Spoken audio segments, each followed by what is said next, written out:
Hello, welcome back to the channel. If you haven't already, go and check out our other videos. This video we move on to is Season 1, Episode 11, The Crepes of Wrath. This episode first aired on the 15th of April 1990. In its original American broadcast, this episode finished 29th place in the weekly ratings of April the 9th to the 15th, 1990.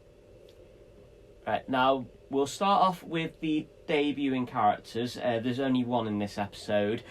It's a debut of Principal Skinner's mother, Agnes. This episode, she's portrayed as a sweet old lady. Yeah. Basically, she won't stay this. By the time she next appears, she's transformed into the character that we know and love to this day. That is the best character for her, being the evil old lady. Yeah. Matt Groening alluded to the fact that it wasn't really planned, or he didn't realise he'd done it. When he was asked about it, he just gave a theory on it, that the reason there being such a change in it was basically down to the prank that Bart does in this episode with the cherry bomb, and the fact she becomes a victim of said prank. Best thing the producers ever did was change her character persona. Would you agree? Definitely. As I say, I much prefer her of what she is. And so do I. You also like her that way. I don't think, as the series has progressed, that it would have really worked that way. I don't. But we all liked her as a nice lady. It just wouldn't have worked, I'd say. Nah. But yes, so. And we learn that Principal Skinner has a new nickname. Yeah, his mother just chirps up with Spanky. Never heard it before. I'd like him to tell us how to come up with the nickname Spanky. Could you do an episode on it? It'd be an interesting episode to see, and let's be honest, they don't really have much ideas for episodes at the moment. Just always take on movies. Yeah, they're just doing... they're just basically copying other ideas at the moment, so it might be interesting to do an episode on Skinner and the Spanky name. But yeah, the episode itself centres around Bart.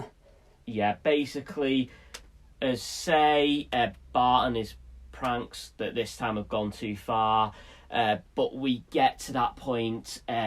Firstly, with Bart coming home from school, he starts throwing his stuff as he goes up the stairs. General thing that kids do, just throw stuff around, not care where it gets to. This leads to Homer slipping on his skateboard, falling all the way down the stairs, injuring his back. And literally he's left lying there for a while until Marge and Lisa find him. Yeah. Strangely, Maggie's been left at home. Yeah, but Marge would never leave Maggie alone with Homer, would she? Exactly. But again, that seems to only been done so Homer can basically ask her to do something, even though I don't know what he's expecting. It didn't work though, because she doesn't do that. Yeah, just basically turns into just falling asleep next to him, along with Santa's little helper falling asleep on Homer as well. Yeah, he's left with the two basic people, animals that are not really going to do anything. So yeah, as I say, he's found by Lisa and Marge. Marge then goes and tells Bart off for this. Then when Marge leaves, he mutters under his breath. Yeah, he's basically not taking responsibility, blaming Homer for the fact that he should be looking where he's going. Yeah. And it's basically his fault. This is where, while he's tidying up his room, he discovers the cherry bomb, which leads to the prank at school. Yeah. This prank is the thing that sends Skinner over the edge, comes to visit the family, and based in his own words talks about deporting Bart. This is why he's on about this. If his mum weren't in the toilet at the time of the prank taking place, then maybe Skinner wouldn't think it was the final straw for Bart to try and send him away for like a few months. Would you agree with that? Well, yeah, because they butted head previously. Skinner was all too happy to send him off to the smart school. Yeah. When he cheated on his test. So yeah, basically Skinner and Bart have been portrayed as going head to head with each other from the beginning of this season anyway. As we say, this is basically the breaking point for Skinner. He just wants to get rid of him, and the exchange program is just perfect. He's willing to just bend the rules slightly so that Bart can be sent instead of someone who's more academically gifted, as he says. Marge is apprehensive at this, even though Homer's all for it. Well, Marge doesn't want to leave her son, does she? Yeah. She's different to Homer. She's got more of a relationship than Homer ever did. Yeah, she's not blind to what he does, but she still loves him, basically. But the thing is, when Bart agrees, Homer leaps off the settee and claps Skinner's hand in the air when thought he's meant to have a bad back. Yeah. Did he fake the bad back? Or has he suddenly discovered a miracle cure? Yeah, it is a bit strange. But yeah, so, as you say, this leads then to Bart getting shipped off to France, where he ends up with basically not the best. Two slave drivers. Yeah. Basically, the donkey they've got is treated better than Bart is. As soon as he gets there, they start rummaging through his suitcase, taking whatever they want. Well, the only reason why they wanted him there is they wanted someone who they could have as free labour, so he does all the hard work for them, so they don't have to do it, basically. Yep. They feed him, but they don't feed him properly. They make him sleep on the floor. It's a bit like the slave trade. Yeah. Slavery. That's what probably they're basing that on as well. Yeah. He basically just takes a single grape off the harvest, and then they basically have a go at him for that, like they do. Like they feed him, they would give you somewhere to sleep. Yeah, trying to make out that they're looking after him better than they actually are, because basically they're not looking after him at all. And looking at the place, they can't look after themselves. Yeah. There's this Chateau Masson, the castle. And the castle house, as it translates in English, not really a castle. No. And yeah, basically leads into them trying to rush the production of the wine by throwing antifreeze in there. Yeah, and the choice of antifreeze as an adulterant is a nod to the 1985 wine scandal. So they put stuff. It's good that they added stuff on to make people aware that that was happening. That was happening, yeah. But even though Bart stumbles across this, and they realise he stumbled across it, they basically make him the guinea pig to see if this antifreeze in the wine is gonna basically cause any problems. He didn't want to do it at first, but then he just takes basically not a sip, just drinks the entire cup. He downs it. Yeah, and they decide that they want to basically get this done and dusted as quickly as possible. So in the end, they decide to send Bart into town to pick up a crate of more antifreeze. But at first he doesn't know any French whatsoever. Yeah, he goes down the streets and then he sees this policeman. Policeman don't understand. Yeah, language barrier. Language barrier is terrible. And Bart's trying to explain what's going on. He gives up eventually once he realises this police officer doesn't understand him. The police officer speaking fluent French and Bart just can't speak a word of it. Yet in the space of 10 seconds he goes from not knowing a single word to being able to speak a complete sentence. That's a bit weird, wouldn't you say? I know they say they can pick it up people can pick a language up quite quickly, but he's proven that he hasn't learned a single word, but he's suddenly fallen across an entire... Yeah, well, it's not like Bart's like the brainiac like Lisa is. I mean, Bart wouldn't learn something that quick. You'd understand if he picks up little bits and bobs, but he goes from... They just jump too much into it. He speaks 2 words, and then all of a sudden he can speak a full sentence. Fluent French, yeah. Yeah. So eventually he explains, and people who are saying we'll get arrested. And that's basically the French side of it. Now, the other part of the story is, as we say, the Simpsons end up getting an exchange student as well. They end up getting an Albanian. Seems a weird choice. Somebody from Albania, even though they're sending Bart to France. I know. Normally, if doing an exchange, it's you get one from that same country it's all in the as name, what that person goes to. So it's like, They get an Albanian spy. Yeah, we learn that he's a spy for the Albanians. He starts being starts off as seeming like the opposite to Bart. Homer takes him because it's like, a son that actually treats me with respect.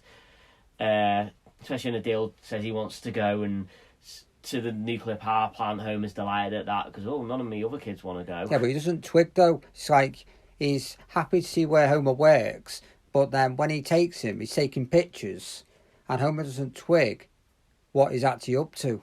Yeah, but again, that's Homer all over. Even after Adil is captured and being put on the plane back to Albania, he's even telling them, "Oh, don't worry, I'll send you those blueprints for the plant." It's like, he's a spy. You're sending him classified documentation. How dumb can you be? But even the capture of him's a bit dumb as well. Yeah, because that's he looking directly at Flanders' house. Yeah, they're like, we pinpointed the location of the message to this spot. It's like, even though the messages were being sent from the treehouse, I'd understand if the treehouse was situated between the Flanders and the Simpsons, but it's on the opposite side. And it just comes across as a net police work, basically. But as you say, that's Homer's side of it. He's just basically just portrayed as being too dumb in this episode. Lisa, as we said, she's jealous of Bart going to France to begin with, because again, Bart's getting all these opportunities that she'd love to get, even though she's the good child. It always seems to be that Bart does something wrong and he gets rewarded, sort of thing, for it. Yeah, he does. Yeah. You can see where Lisa's coming from. I mean, she works hard in school. She studies, gets the good grades. And Bart is always being a menace, a rebel. But always lands on his feet. Lands on his feet and gets rewarded for the troubles he causes. But the way this episode progresses, by the end of the episode, Lisa is missing Bart and she's glad to have him back, basically. I can't believe, though, with the brainiac of Lisa, she doesn't twig either what Adil's actually up to. Yeah. Normally she would do, wouldn't she? Unless that was just the case of the first instance of being around him. He's coming across as being a nice, friendly child, and she's not used to that with having to live with Bart. Because even both her and Marge don't take to him as much as Homer does, because Homer's happy to have the young male figure that looks up to him, whereas Marge and Lisa's like, yeah, he's a nice person, but not as great as Homer's making out. But yeah, by the end of it, though, as we say, Bart is just glad to be home, because he's had a letter sent to him by Marge while he's over there as well. It's quite quickly, isn't it, when the planes land? Yeah, you basically have a deal being exchanged for a captured spy that the Americans have. They exchange, and then all of a sudden, as soon as they're off camera, Bart's planes land at the same time, which is weird. They didn't plan that one very well. Nah, but again, I think they were just rushing to get the ending sorted with that one. But yeah, by the end of it, you can probably say Bart's learned a lesson here, because he's basically... Well, he realises what he had at home and what he had in France at the beginning, where he was treated as a slave. But back home, he had it cushy. He had a good number at home. And basically, as we say, Lisa has missed Bart as well, so that's the tie-up for that one. So Bart's learned that his family are the best thing he's got, and Lisa sort of learns that although Bart's this rebel, she still actually loves him. So yeah, that's basically the episode itself. Side note with that one, though, there is a reference to Homer's Odyssey in there. Again, they did it in the previous episode when Bart was sending off for his spy camera. They show his piggy bank again in this episode, and it's shown to be patched together, the illusion of Homer has broken it in a previous episode. Is that where they were getting at in the first season? a bit of a... Yeah, it seems to be it's happened in a couple of episodes now, so it's like, were they trying to put that in as a running gag?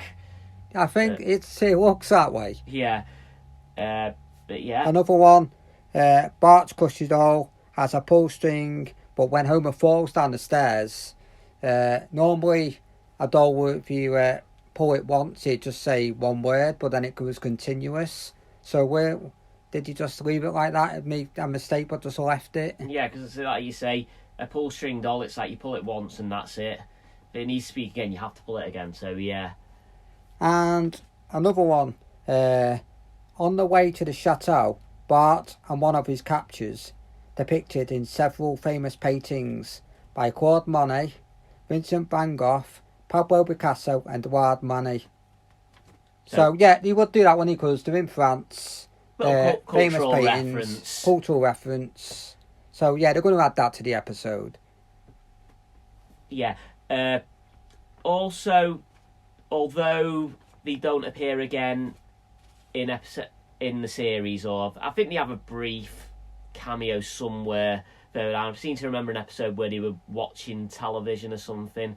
They don't really appear in the series again, but Bart's captors do turn up again in the Simpsons game. They're in the level called Medal of Homer, where again it's a bit scripted. They start off as being enemies, but by the end of it, they then become allies because you protected France. So yeah, side note there. And in another one, in one scene between two cuts, Lewis's skin colour changes.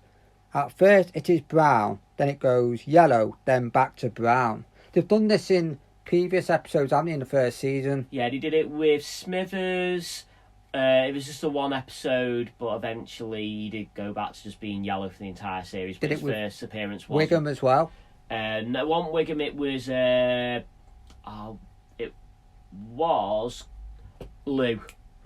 Yeah, Lou, it was Lou. Yeah, he first appeared as being yellow, but then they changed his skin colour. I think I don't know if it was ever confirmed, but I think there's a rumour going around that they were counterbalancing it because of Smithers' skin colour changing, so they just changed another character's skin colour. But with that one, it is a case of, they changed it for one episode and then he went back to being the same colour. And during the entire scene in which Principal Skinner discusses the student exchange program with Marge and Homer, the house layout is incorrect. Yeah, because basically with that one, they show the stairs being where the sort of back area is, where they watch TV nowadays, whereas the actual layout is it should be behind Homer when he's lying on his tea. So yeah, obviously that'll have just been. They've done a few layouts a bit different in the first season, haven't they? Yeah, be the animations. The animations, they've just muddled stuff around. And yeah, during the sofa gag, I don't know if you noticed, but Marge's dress is beige, not normal green. But again, sofa gag, so it's probably whether that was an error or they just threw that in just like as a gag in itself. Anything else to add? I think that's it. Oh wait a minute. Yep, references. Yep. The episode title is a reference to John Steinbeck's novel The Grapes of Wrath. The movie that is based on the novel is like The Simpsons, a Fox property. In fact, Bart crushes grapes in this too. So there's a lot of references there as well. Yep. Move on to pros and cons. Yep. Pros. Let's start with the cons. Well, the obvious con for this one, the exchange thing in itself, Albanian, France. Yeah, that didn't work.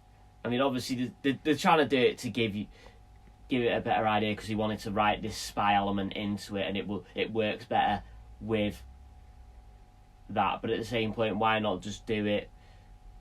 But again, I suppose if he'd have sent Bart to Albania, it probably wouldn't have made much sense. Why would you have an exchange program to Albania? But again, both sides of the argument are strange in itself. I'll say another negative is the layout as well. Yeah.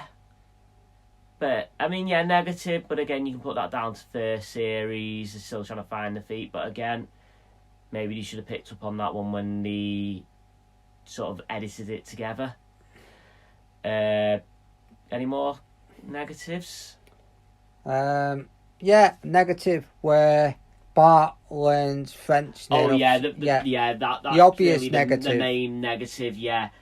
If it had basically been speaking drips and drabs, then fine. But as we've alluded to, basically he goes from not being able to speak a single word, not even being hinted at that he was trying to speak French throughout the episode, then to speak fluent French. So apparently, what they're trying to say here is all you have to do is be in another country for a couple of months, be around people who don't speak the language but speak English with their tone, and then you can pick up the language just like that. You don't even need to listen to anybody speak French, because at the entire episode, I don't think he really communicated with anybody who spoke fluent French, really, unless his captors were speaking it and he was listening to them from time. Well, he did, didn't he, when he was eavesdropping them the antifreeze? But really, to get a full sense out of that. Positives. Positives. Positives.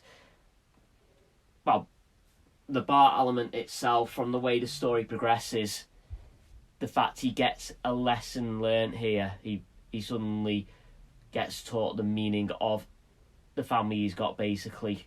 Sort of the be grateful for what you got sort of element. That's where they were getting at. Yeah. So, yeah, and also the Lisa side of it, the fact of you suddenly find that Lisa is missing Bart and she's glad to actually have him home.